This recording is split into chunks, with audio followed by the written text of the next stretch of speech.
thank you for joining on your off hours. If we haven't met before, I am Lera Kooper, one of 3 owners here at Accountability Services, and today's masterclass is designed for entrepreneurs, our business owners, with the topic of financial strategy and its role in maximizing your ROI, your return on investment.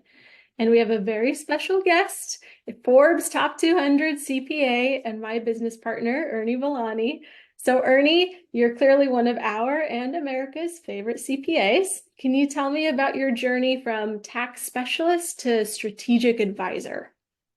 Sure. Thank you, Lara. Thank you, everybody, for joining. Bright and early or dark and early in Tuscany. It's 2 a.m., but it's really good to be here. Many of you have known me for a long time, but those of you who don't, I practiced commoditized tax preparation and accounting for many years.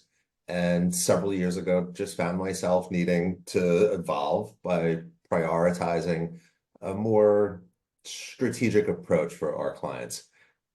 Because for me, it was about this shared belief about the quality of accounting that mattered most. And things like poor financials leading to flimsy tax returns, they didn't fit those beliefs. I needed to have a role where I was not only interpreting the story of the numbers, but helping to craft the future story, something that a lot of people know I'm just so much better at. So that the tax return is not the starting point of a conversation, but rather a strategic outcome from it. Thank you, Ernie. And that methodology makes so much sense. I'd wager nobody goes into business just to file an extra tax return. They're not that fun. And so this is a very special topic for us. We love our entrepreneurs. We're one of them. And the statistics alone show that business owners are committed to their businesses. If you look at the statistics, we have long weeks and weekends and limited free time and stress. And even when you do have free time or on vacation, you're checking in. And we didn't need to see these statistics to know that we're invested in our businesses succeeding. But although those statistics aren't surprising, we have to set the scene and look at the story of the numbers. And so as we go to that next slide, we're going to see what are the results of these efforts. 20% of startups fail within the first year. That rises to 50% by year 5. And then of those that survive, 60% are either losing money or breaking even, often due to cash flow problems. We love how we do what we do. There's no question about that. But that does raise the question of how do we continue doing what we love while benefiting from the countless hours, so that we not only reap those rewards now, but then get a proper return on our life's investment later. Because those statistics, they're scary. And it really makes the point that a financial strategy is a lifeline. It's not optional. So, Ernie, knowing this landscape, having this scene set, talk to me about what questions business owners should be asking themselves, because whether they're using a strategic partner or not, the process begins with the business owner, and then we'll pick on what questions to ask CPAs afterwards. Sure. There's an old saying that I really love and kind of this drum that I've been beating and really what led me towards that pivot, and that accounting is the language of business and something I fight fiercely to protect. And so if accounting is the language of business, then finance is poetry. There are so many considerations in developing a strategy. It's a prism of factors ranging from personal goals to technical opportunities that they're just constantly changing. There's things like what sounds like arguably a silly question to a business owner, but where are you going? How do you define success? And when you're asking yourself that question and you're being honest with yourself, you're including that you're going to be prepared for this long journey. You're thinking 5, 10 plus years out. And as you imagine that, you're filling that with collaborative experiences, things to empower your team with tools that make it possible. And you're asking yourself along the way, what is it that I envision for myself? Am I going to work solo forever? Am I going to build a team? Am I exiting in a few years, decades? Is there a dollar figure in mind? Like, what is it going to take for you to live comfortably in retirement? And lastly, what part of your role comes easily to you? What are you good at? I think, Lera, you were the one who turned me on to the saying, are you sitting in the right seat? Yeah, no, it's very important. But everything you mentioned there, like I said, it starts with the business owner, and that's the key, finding direction, because without it, we're in the car and that's it. We're not going anywhere, or if we are, it's nowhere strategic. And so we have to ask ourselves, what's next? And likely it's a question we'll continually have to reflect on as our business and we ourselves evolve. And even from personal experiences, looking over the last 3 to 4 years, my seat has changed quite a bit. What's the right seat for me? But I'm also thinking bigger. And that's all a result of strategic planning and this awareness around what's going on in the business. So Ernie, what's next? What logistics should a business owner be considering with their CPA, their professionals, once they've answered these questions for themselves? So, excuse me, I'm not sure if it's all the espresso that I'm having at 2 o'clock in the morning, or but this is really the good stuff. It's super exciting, and you probably see me fidgeting in my seat. So again, I don't know if that's the espresso or not, but business owners need to ask themselves, what type of business structure should I use for my business? It's a big question. Is it something, or is this business something that you plan to grow or scale and sell? Or does it look more like an opportunity for you to find a lifetime of enjoyment and solid earnings and something that you could pass on to your family or to your key employees? Are you thinking about the impact of hiring somebody, a production manager, sales and marketing team, somebody to run your office? And are you thinking of that in terms of dollars, right? Is this a decision you're making so that if it works as an owner, you have more time to focus on the things that we're good at, the things that you should be delegating, so that you're back to sitting or being in that right seat. And you have to consider and be honest with yourself. Do I have quality data? And how often should I be reviewing my financials? Have you developed this consistent cadence, right? That's required to revisit that information and to adapt to changes, right? That may be unexpected. And as you're reviewing that high quality data, your books consistently, you're not just looking at a number in your bank account, right? You're monitoring variances period over period. Something we like to call budget to actuals, right, is a major component of doing that comprehensively. Part of an annual operating plan, right? That's tied to your income statement, your balance sheet, statement of cash flow, these familiar financial statements. And are you translating that, or are you connecting it to what kind of key performance indicators, things that we call KPIs, that you should be monitoring for your business? And from that, are you properly setting goals for an upcoming period? And so that you can track progress to those goals and be adaptive if the business is trending in a direction that you don't want to be going towards some possible miss. And I say this seriously, but as you're sitting here listening to me go on about this, do you actually have a budget? Are you thinking about how you should plan for your exit? And are you thinking about what it means to forecast for potential outcomes based on different assumptions and business decisions that you're trying to make? And what I hope a lot of people ask about, and what lots of people come to me for, how can I be more tax efficient? These are so many good questions here. I'm glad this is recorded for the sake of everyone else, but it really just drives the point home how critical the foundation is.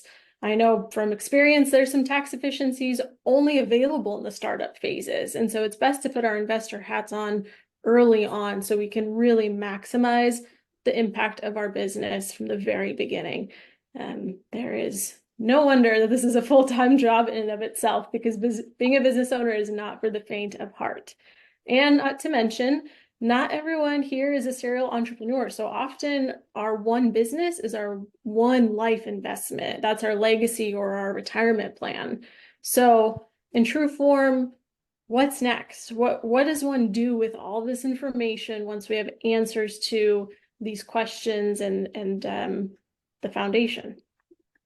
Sure. And as people are being, they've gotten to that point where they're being honest with themselves, they're making this conscious decision to pivot, they're putting that reliability into high quality accounting data.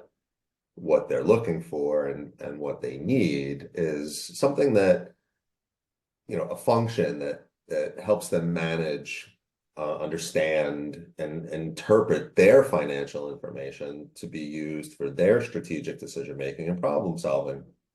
They're looking for a bridge, something that's going to connect the accounting function and a business strategy. And a term that I like to use, and it's kind of even simpler to rationalize, is why you would do this. You're gathering that information for the very simple fact that no matter who you are, everyone is going to exit their business. And really think about that. That is a fact, right? Unless somebody knows something that I don't know, you're going to exit. Whether you want to admit it or not. Whether you're a startup, you're a mature business that does well consistently, and maybe you're experiencing good income over a series of years. All of those things, right, in one way or another are taking place. Why not ask this question to yourself, and why not do it strategically? This roadmap, right, that you as a business owner can use, what we call financial planning and analysis, or commonly referred to as FP&A.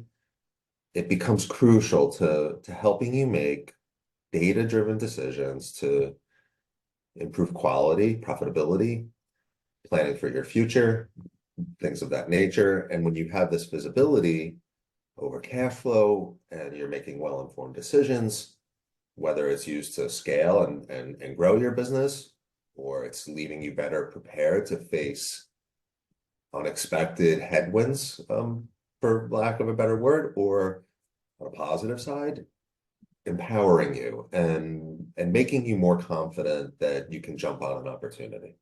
There's clearly a lot of value to this strategic approach, and different business owners benefit from it for different reasons, just based on their goals, it sounds like. But I do like that everyone exits for better or worse. And we all know that decisions made in crisis mode are often very different than decisions made with foresight. And so I like this concept that FP&A is the story of the numbers. And if we start proactively, we can craft that story rather than being at the mercy of it. So that said, when would you say is the best time to begin considering an exit strategy, even if loosely? So many of you who are listening know that because of my background, I've elevated sarcasm to an art form of sorts. But seriously and optimally, long before you begin business operations, taking time to have a clear picture of what your desired exit looks like and letting that drive the strategic direction that you're taking, because there are just so many possibilities for missed opportunities, folks. This is a big sandbox to play in. And the history that I've had with a lot of business owners, it's filled with stories of missteps. Things like undercapitalized operations, seen some very poorly written operating agreements, incorrect entity selection, And in those cases, and ultimately with many of them, it's messier and far more time consuming to unwind or undo a decision than to do it right the first time. Um, it's expensive and it can be painful. Not in the physical sense, obviously, but imagine having to explain to an investor group that you pull together that you've put them in a partnership as an entity when it really should have been a general C corp or an S corporation that should have been the choice, not a partnership, or vice versa. If you create a partnership and the partners in that partnership are an S corp, that's wonderful. You create an S corp, and you now have members of that S corp who are um, not a person, or they're from another country, or you've gathered more people than it's allowable. You have to remember an S corp is a privilege, not a right, and it could be dead on arrival long before you started. And so those kind of expensive mistakes that can be avoided, that can save you a lot of trouble. And the truth is that this financial planning and analysis that we help a lot of people with, there's a time and a place where it's not for good reasons. And we're helping people wind down or close up shop. And sometimes it's just to minimize the damage. You know, there can be a lot of benefit in helping close down a business that is not operating optimally so that you don't lose $1 million, you just exit it even. And so FP&A as this roadmap can accomplish a lot of things. And when it's working well, it is a vehicle for tax efficiency. But more importantly, it's how you're going to exit this business with the highest possible return on your investment at that exit.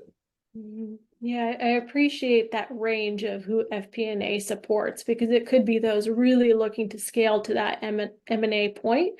And for others, it's just minimizing its damage control. But the common thread is clarity, confidence, story of the numbers, and then of course having a partner to help you interpret those things so you can make well-informed decisions. But that is as proactive as it gets. If it's possible, start before you begin on the exit planning. So we've learned a little bit more about, the cost of indecision, opportunity cost, and tangibly the cost of undoing a poor decision. But can you share any examples of where we actually uncovered opportunities for a client that worked with us before they made any steps or took any steps? Sure. Sure, right? Because it's not all bad news. And when you're having these conversations early with a trusted advisor, there are great things to consider, like funding sources, right? Startup businesses and even mature businesses need funding sources, and that can come from a variety of ways. It can come from investor capital that you raised. It can come from things like liquidating capital assets, right? That are your personal assets and that now you're going to put into this new business. But that might not be the best choice, right? So if you sell a highly appreciated capital asset, there's going to be a tax consequence. And so 100% of what you sell could translate into being only 70% in available cash. So you have to measure those things and make sure that that's really the right thing to do. When we talk to business owners, there's always another opportunity. There's a thing called rollovers as a business startup. They're commonly referred to as a ROBS. And what it lets business owners do, who oftentimes are very familiar with each other, they might even be relatives in some way, a wife, a brother, other family members. And in their lifetime, they've acquired assets, retirement assets. And they can take those assets and they can put it into their own business, 401k money, and without suffering any tax consequences, invest in their own startup. That is just one element, right? As you're considering this process and going through it and you're doing robust planning, you could have a circumstance where maybe you're starting a franchise and maybe those locations are in multiple states And maybe they're multiple in number. You could have 2, 3, 4. We have people that have 6 to 10 locations.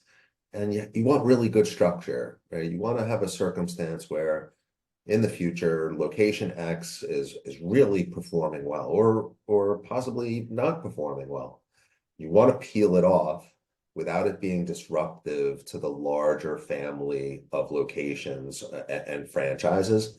And you can take it out from underneath a management entity and have continuity of operations going forward without being disruptive to existing employees, existing plans, existing working capital.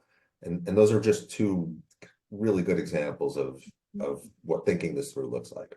Yeah, and it worked out well for this client. And I really do feel for business owners now because there is no shortage of information out there on, the next trick to be tax efficient. S corps are a hot topic right now on social media. But then it always comes back to that question of, does this apply to me? Can it? And if it does, is it the best option? So starting a business today is so much more than just starting a business. Finding that clarity, control, optimization of our resources and options, that only comes from a very strategic effort. So Ernie, I'm going to pull up our favorite picture here on the next slide so that you can tell us a little bit more about what this effort, this FP&A process looks like in action. Is it one size fits all, a set and forget it approach? Indeed. Excuse me while I rub my eyes there for a second. But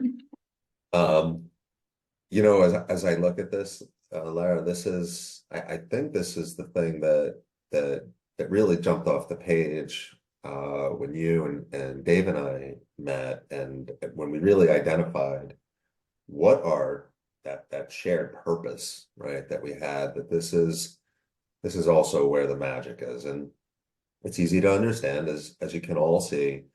You're making this migration through this financial planning and analysis methodology or management tool to grow from hindsight up to foresight.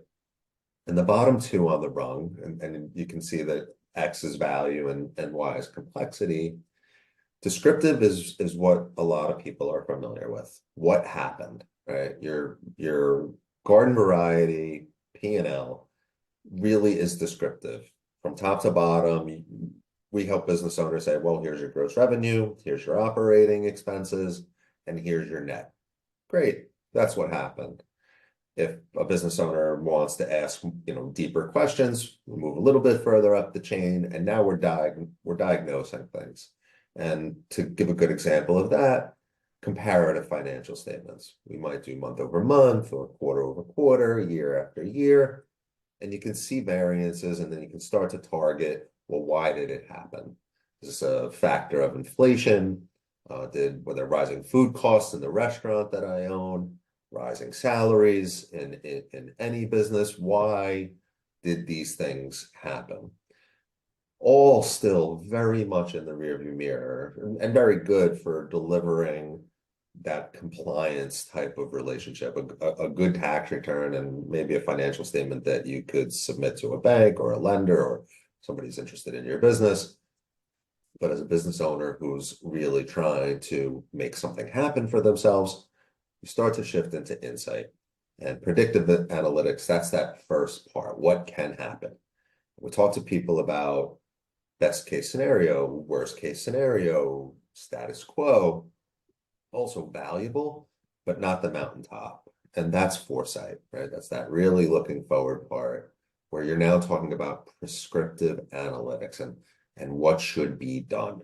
And that's where we come in to really go beyond the accounting data that's been pulled together and making that bridge, right, towards finance and strategy. And for people to do this in a meaningful way, there has to be several things.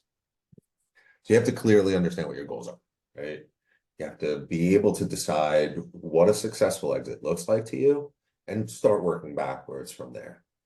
Entrepreneurs have goals for themselves. This is what makes people move beyond typical employment and find that desire to have a business of their own. And those goals have to be identified first. And they do that, and we do that with you to to properly align the direction of your business with your definition of success. We take high quality, reliable data, relevant and reliable to standard industry terms that I like to use a lot, because garbage in is garbage out. You want to move, you can't move too predictive and too prescriptive if you don't have quality data. Because when you do have that, you can analyze it and you can have a productive conversation around why did it happen, and then what can happen, and what should we do? These types of questions that they lead to those informed decisions that I'm talking about operations, your company's investments, what it does with cash, and an overall strategy with that cash. You make it sound so easy. So say we have a clear goal, good data, and the financials are landing in our inbox monthly. Is this enough? To be candid, no, right? It's a wonderful starting point. And so what we're doing is we're coaching you to now to utilize that data through budgets, cash flow plans and forecasts, those classic what if scenarios, and the in between. Because Excel is wonderful, but spreadsheets are just not enough. If you're truly spending your money wisely and spending your time wisely, and you've put everybody in the right seat, that's just not gonna cut it, right? You need information that's maintained and something that can be reflected on against those actuals and then acted upon. And with that information, you can match yourself to a trusted partner throughout that process, right? That can help you interpret and collaborate with you on that data to give you this peace of mind and relief of knowing that what you're doing is with an expert who's in your court, because they too now have this information to be of value to you. That's a beautiful process. So would it be fair to say that the financials landing in our hands consistently is the gym membership, but FP&A is the actual working out the use of the equipment? Absolutely, right?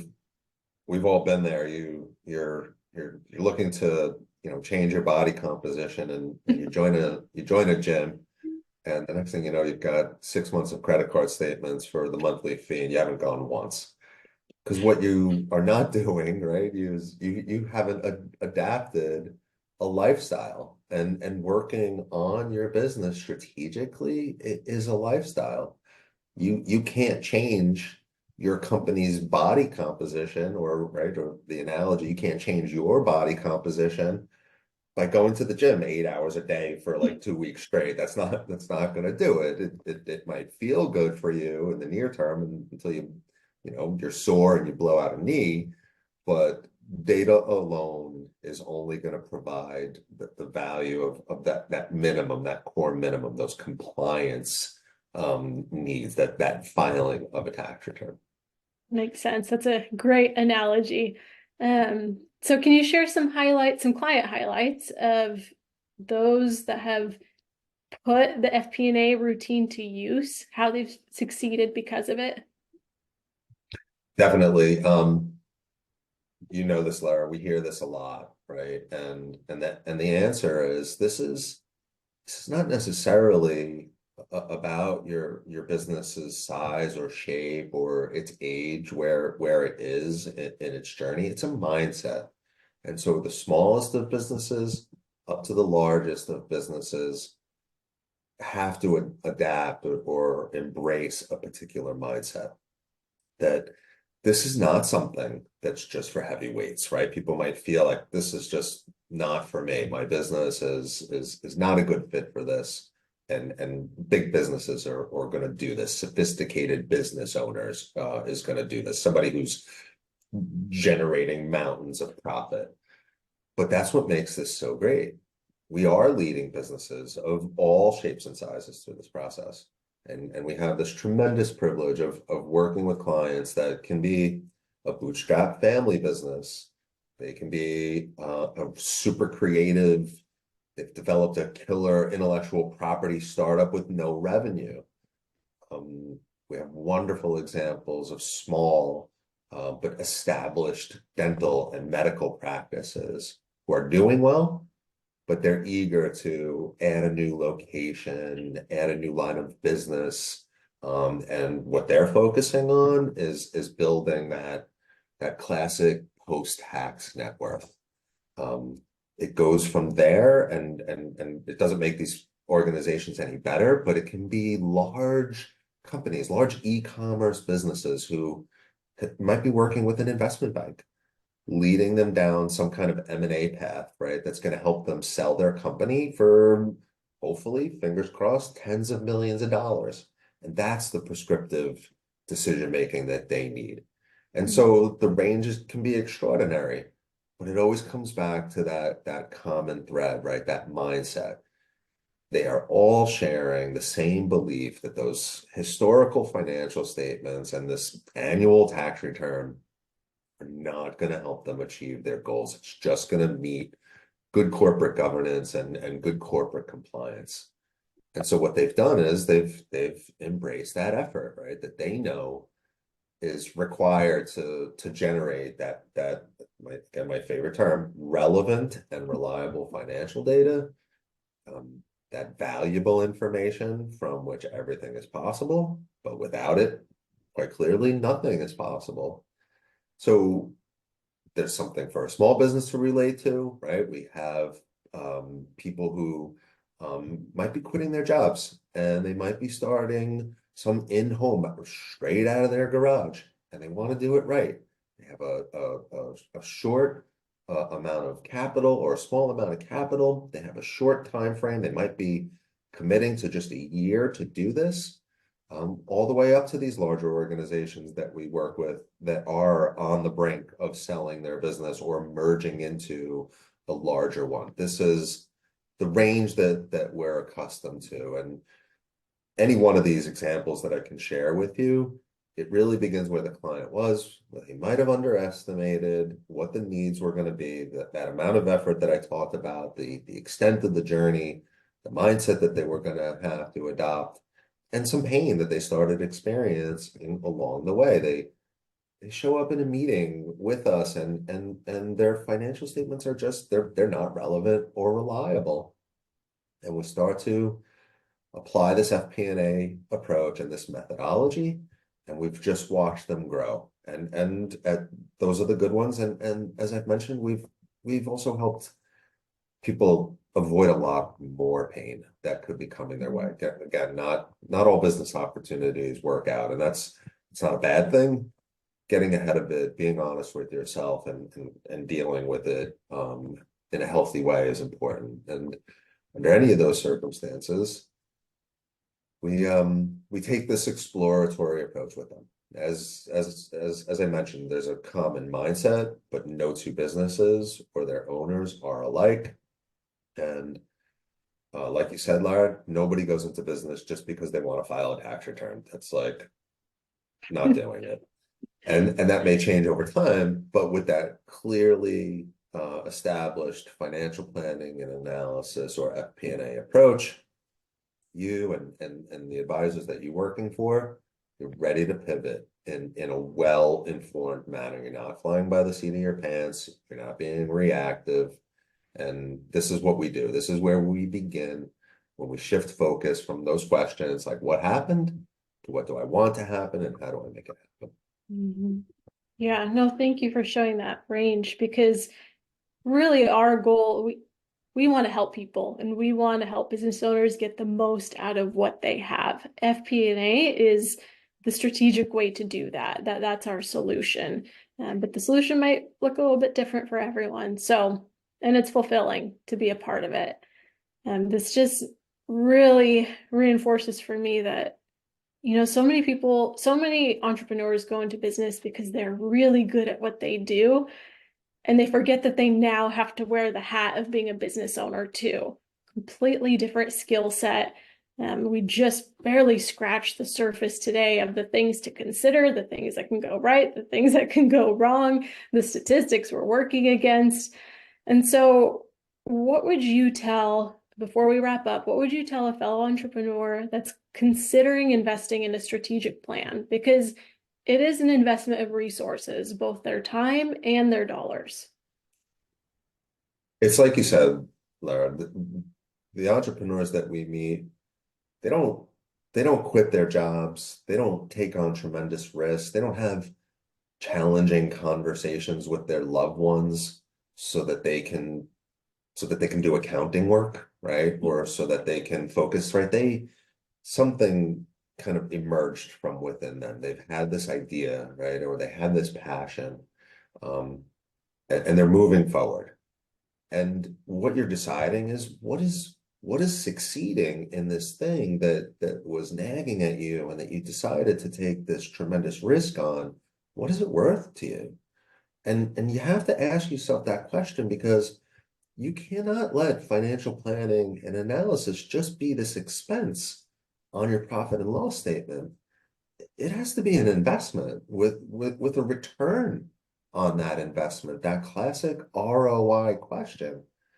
And as a business owner who has taken those risks and who has found that passion inside them, they owe it to themselves to give it everything they've got.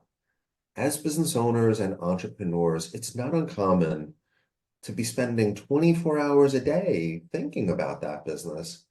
And if you're limiting yourself, or we're limiting ourselves to the role of an employee, it's not worth it. It begs the question that perhaps you should go get a job, and a good job, because you want to make sure that you did this and that the reason you started working for yourselves is still true, and that the reality that you decided you wanted to take place is something that you're realizing. So if this is all new to you and you're just getting started, there is a do-it-yourself level. Begin with these questions that I mentioned and answer them honestly, and get other folks to help you eliminate your own bias and be honest with yourself. And as you're going through that, make sure that you have that quality data and then analyze it, which is not easy for people to do because there's a lot of emotionality to this baby, right? This thing that they've nurtured and cared for, but to analyze it in the way an investor would analyze it. That's sage advice. And I wholeheartedly agree. We owe it to ourselves as business owners to be strategic with our life's investment. Ernie, thank you so much for taking the time to acquaint us with FP&A today and the journey of financial strategy. We really, really appreciated your insights today. It's my pleasure, Lara. This is obviously something that you and I and Dave and our team are clearly passionate about, enough to, I'm not sure how I'm looking at this, either staying up late or getting out of bed early to have this conversation. It's pushed me to make goofy videos on LinkedIn.